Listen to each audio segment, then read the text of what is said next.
There's a lot of negative things going on in the culture right now, and I think one of the things that is, it's an aha moment for a lot of us when we realize that these things aren't just happening willy nilly, they aren't just happening haphazardly, they're being caused to happen, they're being made to happen.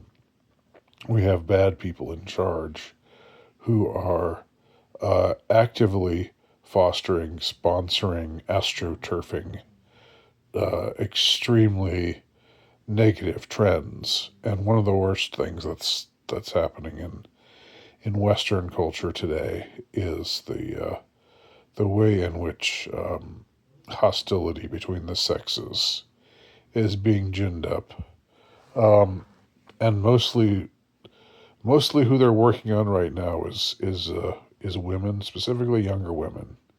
They're teaching them to hate men, and women are, well, not all, but a lot of them are obediently following what they've been taught. Uh, and so we've had for a while now, in pop culture, in among pop music, with pop music stars, we've had these f- uh, female singers who are uh, um, misandrist. But I would say that things have changed. I want to comment on the way things have changed, because this whole trend towards being anti-male, the future is female, okay, all men are rapists, um, uh, whatever, all of the anti-male tropes that you have out there right now. I mean, it's not those have been around for a while within feminism, but feminism didn't become a corporatized thing until much more recently. Um, and it was at the beginning of the quote woke era that really started to kick in to full effect. But I think that but I things have changed, and I wanted to comment on the way they have changed. A few years ago, it was all about trying to make young women uh, be obnoxious and unattractive, and to shun femininity, uh, in all of its uh, uh, in all of the forms to shun traditional femininity, and to shun trying to look good, uh, the whole they started to cultivate this, wearing, here I am without makeup, and that seemed like a good thing. It seemed like it was a down to earth sort of thing. Like, oh wow, all these movie stars are showing us their real faces without makeup. Isn't that great? Isn't that wonderful? They're being so real. But the point of it all was to denigrate the quote unquote male gaze. Now, why there's a male gaze and not a female gaze is kind of the same. Asking that question is like asking the question, why do we always hear of toxic masculinity but never hear of toxic femininity? It's just because that's where our cultural masters that's what our cultural masters have directed us to. There are certain phrases that they say. It's good and proper to use, and others that they just, uh,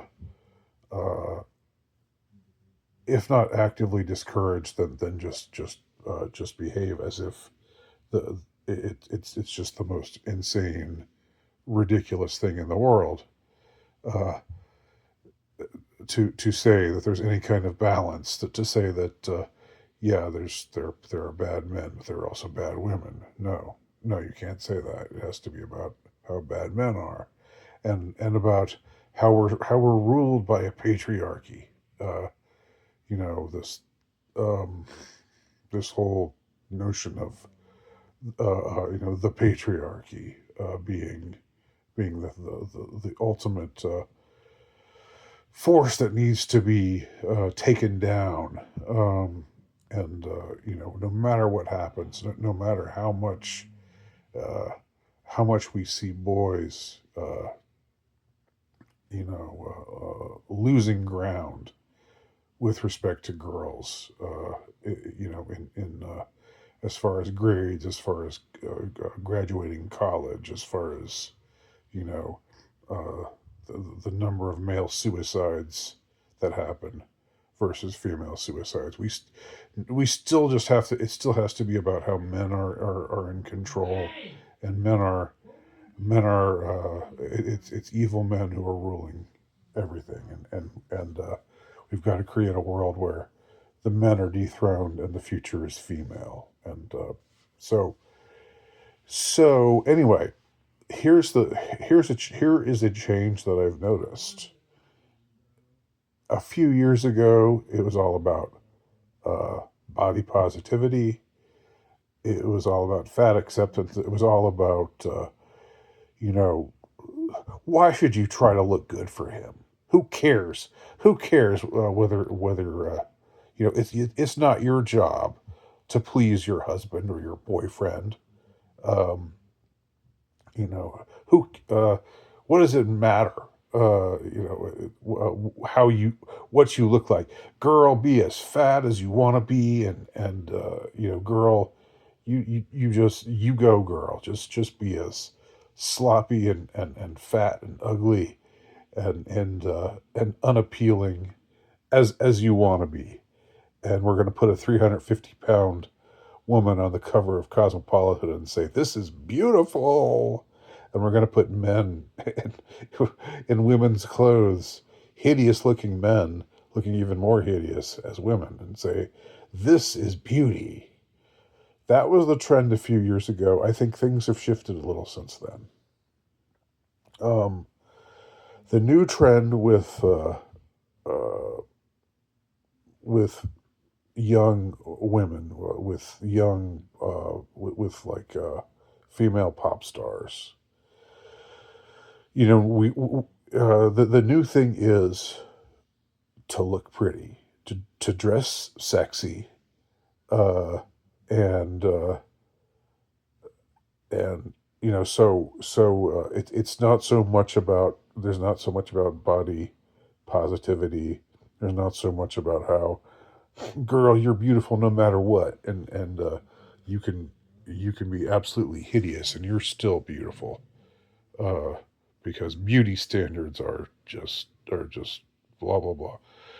Now the emphasis seems to, this probably has something to do with the Ozempic uh, phenomenon, where it's easier for people to lose weight, and a lot of formerly fat people are now getting skinny, or at least skinnier, and you don't have this sort of artificially boosted obesity. This artificially boosted obese women being shown as the essence of beauty, uh, like you used to see. I remember seeing at the Victoria's Secret at the local mall, like Victoria's Secret should be like Les Wexner's outfit. Les Wexner, best buddies with Jeffrey Epstein. Should be seen as a bellwether for anything, but it is, it has been, and of course there was a time when the Victoria's Secret models were all just gorgeous, and they had to be gorgeous, and then they decided, no, we're gonna make them plus sized and homely, and we're gonna stop shaming women for not being beautiful. uh, as if showing the beautiful is shaming those who aren't beautiful, rather than, I don't know, just holding up beauty and saying, this is beautiful, and can we appreciate this beauty?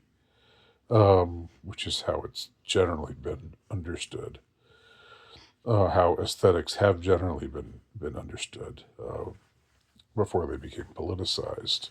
Uh, and again, the politicization hasn't been accidental. It's That's a big part of what I'm saying here. But anyway, the new trend is, the Sabrina Carpenter, uh, uh, what's her name, Olivia Rodrigo. Uh, I'm old and out of touch, but I see these girls now. They, like, if you just scroll your Instagram account, they have ads for wannabe new pop stars, and they're pretty and they dress sexy, but now they just all have really bad attitudes, and they're all just like, oh, you think I'm impressed by you? Ugh. You men are. I hate men. Men are so pathetic.